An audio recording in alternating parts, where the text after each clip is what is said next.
está la Johnson. Entonces, ¿qué es lo que está haciendo el gobierno para conseguir la Pfizer? Ahí que ya sabemos, pero ¿qué pasa con la Moderna y qué pasa con la Johnson? Entonces, hay ciertas cosas que como defensora, que mi rol es defender a los y las habitantes, es fiscalizar al gobierno, es llamarle la atención al gobierno cuando no está haciendo el trabajo que tiene que hacer.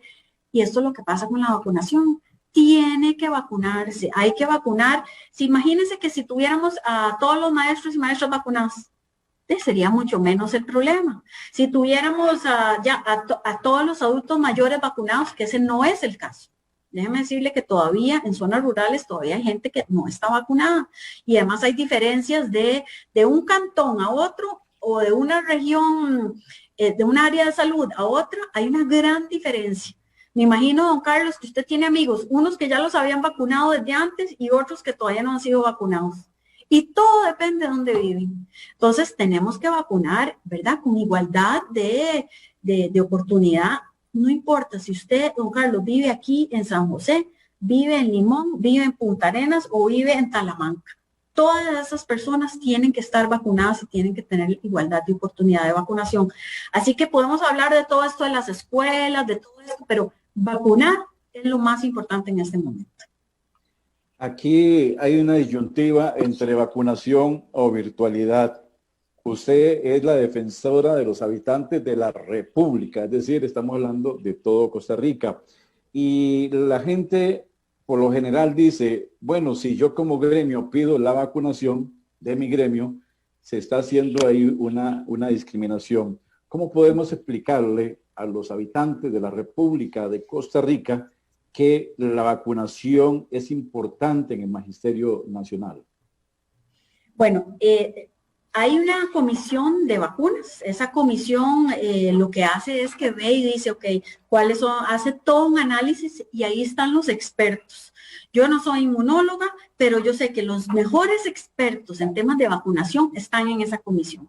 Y ahí los expertos están diciendo, bueno, estos son los que, este es el grupo número 1, este es el grupo número 2, y el grupo número 1 es todas las personas, ¿verdad? Médicos, doctoras, doctores, enfermeros, enfermeras, todo, digamos, en primera línea, bomberos, personas de la fuerza pública.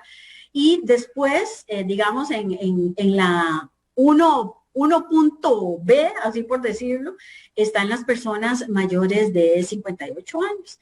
Entonces ya empezamos supuestamente a la número 2, a la parte número 2, pero o sea, todavía hay que terminar de vacunar a la parte 1 y a la parte 2 y después el resto del país. Y lo importante aquí es que hay un equipo de esta comisión de vacunas que se encarga de ver, digamos, los datos, ver el tema basado en evidencia, quién se tiene que vacunar primero, quién se tiene que vacunar segundo. Yo creo que el mensaje es que para mí, como defensora, para mí todos los y las habitantes, no importa si usted es maestro, estudiante, enfermera, se queda en su casa cuidando a sus chiquitos, sea lo que usted haga o no haga, usted es un ser humano y usted merece una vacuna. Eso es lo número 1.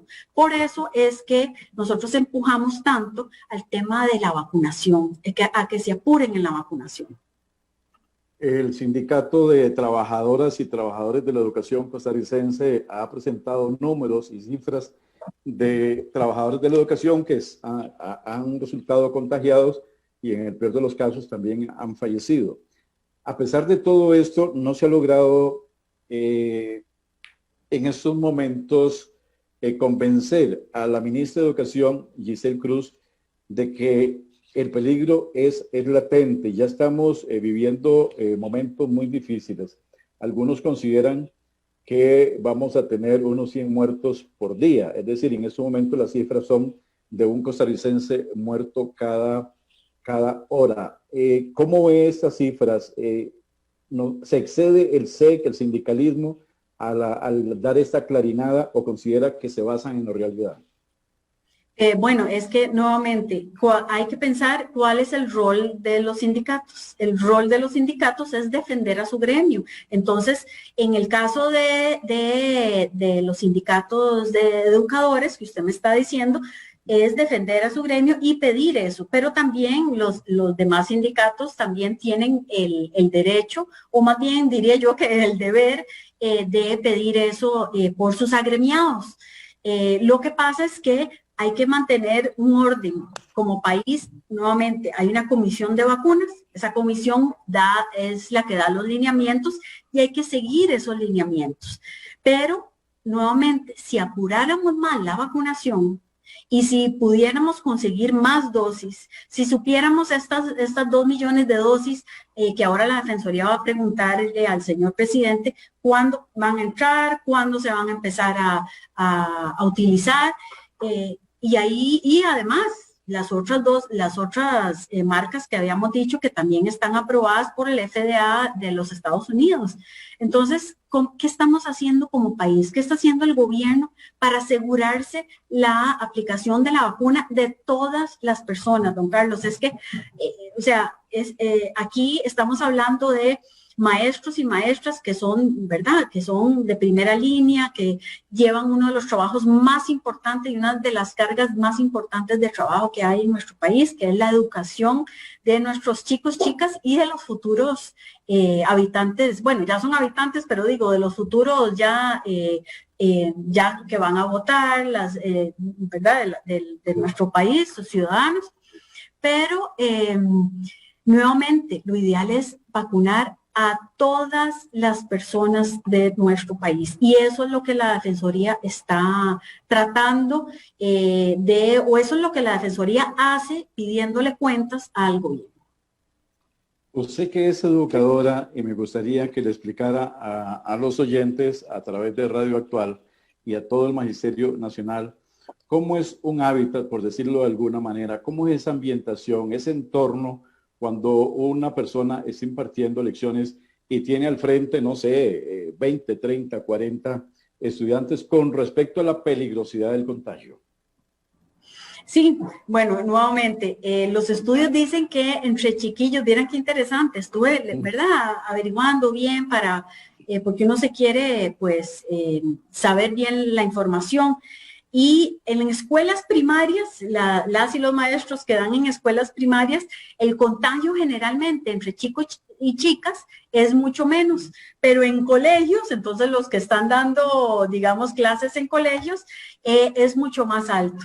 Obviamente lo que nos dicen es que hay más sociabilidad en los chiquillos adolescentes, obviamente. Yo me acuerdo de ser adolescente y le quería hablar a todo el mundo. Entonces ahí es donde más hay niveles de contagio. Pero aún con mascarilla, si se quitan la mascarilla al hablar o si los profesores y profesoras van a donde ellos, digamos, van a almorzar y están almorzando con otros compañeros y compañeras de trabajo, entonces ahí es donde se puede dar más fácilmente el contagio. Y además, nuevamente, que es la preocupación y por la cual la Defensoría hizo este llamado, es por la alta transmisión comunitaria que hay en nuestro país ahora y por el tema de los hospitales, porque ahora con esta saturación de las UCIs hay que tener muchísimo cuidado. Bueno, el economista Luis Paulino Vargas ha dicho un término que yo no lo conocía.